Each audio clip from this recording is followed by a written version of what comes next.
والنجاة من الكروب. الحديث الشريف والطالبة شمس خالد. عن أبي محمد الحسن بن علي بن أبي طالب صديق رسول الله صلى الله عليه وسلم وريحانته رضي الله عنهما قال: حفظت من رسول الله صلى الله عليه وسلم: دع ما يريبك إلى ما لا يريبك. وقال ربكم ادعوني استجب لكم. ومع الطالبة هيثم محمد والدعاء. اللهم انفعني بما علمتني اللهم انفعني بما علمتني وعلمني ما ينفعني وعلمني ما ينفعني وزدني علما. من خلال إذاعتنا النهاردة عايزين نصحح بعض الأفكار الغلط عن الذكاء الاصطناعي. في فكرة منتشرة إن الذكاء الاصطناعي أو ال AI هياخد مكان الإنسان في المستقبل. الفكرة دي غلط. هو مش هياخد مكان الإنسان في كل الوظائف، هو هيساعد الإنسان في أداء المهام الصعبة بس. لكن وظيفة الجراح مثلا أو المعالج النفسي الإنسان وحده اللي يقدر يقوم بيها. نتابع معاكم عرض مسرحي للإنسان والروبوت مع الطالبات سلمى وزينب وهنا وجنى.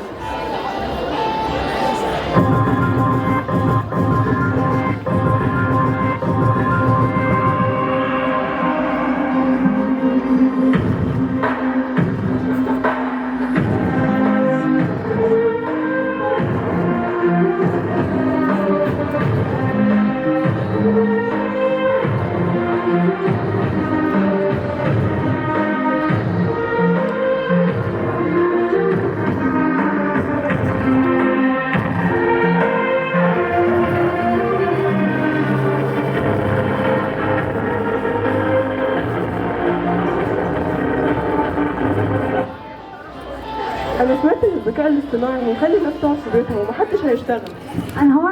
أنا سمعت إن هو هيساعد الإنسان في حل المشاكل الصعبة بس ممكن تشكل خطورة أو صعوبة على الإنسان. ما تيجي نعرف من الروبوتات نفسها الحقيقة إيه؟ هو أنتوا فعلا ممكن تحلوا محل الإنسان؟ إحنا مجرد أدوات مساعدة للإنسان، أنتوا اللي صنعتونا بإيديكم لتسهيل الأمور الصعبة ودعمتمونا بكم كبير من البيانات والمعلومات، من خلالها ممكن الإجابة عن أي سؤال وممكن تجربة وسؤالي دلوقتي. إيه هو الشات جي بي تي؟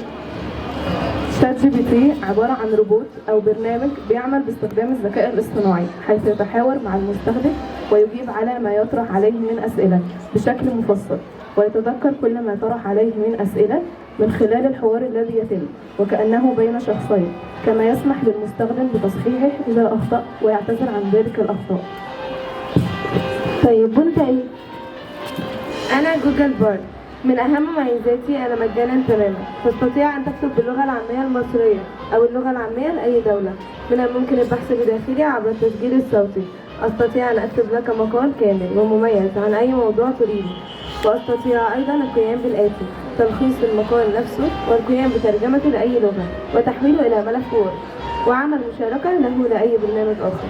ومن الممكن أن أجعله مقالة صغيرة الحجم أو متوسطة أو كبيرة، وأستطيع إضافة مصطلحات قوية داخل المقال ليصبح مقال علمي احترافي برسائل الماجستير. وإذا كان لديك صورة لجزء من نص أستطيع تحويل الصورة إلى ملف وورد. وإذا كان لديك ملف PDF من الممكن أن أقوم بتلخيص هذا الملف لأصفار مرتبة وإحواله إلى ملف وورد. ما تيجي نسأل الشات جي بي تي إيه هو مخاطر الذكاء الاصطناعي؟ يمكن توظيف الذكاء الاصطناعي في الأنشطة الإجرامية والخداعية مع تزايد الكم الهائل من البيانات التي تتعامل معها أنظمة وتقنيات الذكاء الاصطناعي.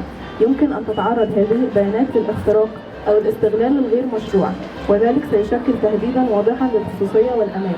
أنظمة ذكاء اصطناعي تدميرية كالأسلحة الكيميائية والبيولوجية. طيب نعمل إيه لمواجهة مخاطر الذكاء الاصطناعي؟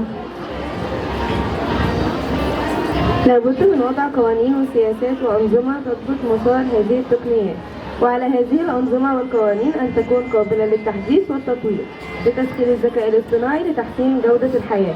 لكي تحافظ على خصوصيتك لا تقوم برفع أي صورة شخصية على أي برنامج، لأنه من الممكن استغلالها باستغلال السيء. ومن الممكن من خلال برامج الذكاء الاصطناعي الخاصة لمعالجة الصور أخذ صورة لك بنفس لون البشرة وبنفس جميع التفاصيل الموجودة ووضع وجه شخص آخر، ولأنه يتم بشكل احترافي لا تستطيع التفريق بينهم، لذلك لا تقوم برفع صورة شخصية لك أو لأحد أقاربك على مواقع التواصل الاجتماعي، ولا تتسرع في أخذ أي قرار ضد أي شخص في حالة رؤية صورة غير لائقة له. لأنه من الممكن أن يكون تم معالجتها بإحدى برامج الذكاء الاصطناعي لمعالجة الصور. طيب انا سمعت ان الشركه المنتجه للشات جي بي تي بتقول ان هو مدرب على رفض الاسئله الغير لائقه، ما تيجي نجرب كده. طيب قول لنا نقطه عن شخصيه شيء. أعتذر، أنا لست مبرمجا على قول نكات عن أشخاص بعينهم، لأن ذلك قد يعتبر مسيئا وغير لائق، لكن من الممكن أن أقول لك نكات عامة ليست عن شخص بعينه. مين هو أفضل مطرب في تاريخ العالم العربي؟ هذا الأمر يعتمد على وجهة نظرك، وعلى الرغم من أن هناك العديد من المطربين العرب الشهيرين والذين قدموا مساهمات كبيرة للموسيقى العربية، فإن المطرب الذي يعتبر أهم من حيث التأثير العام قد يكون مختلفا من قبل كل فرد.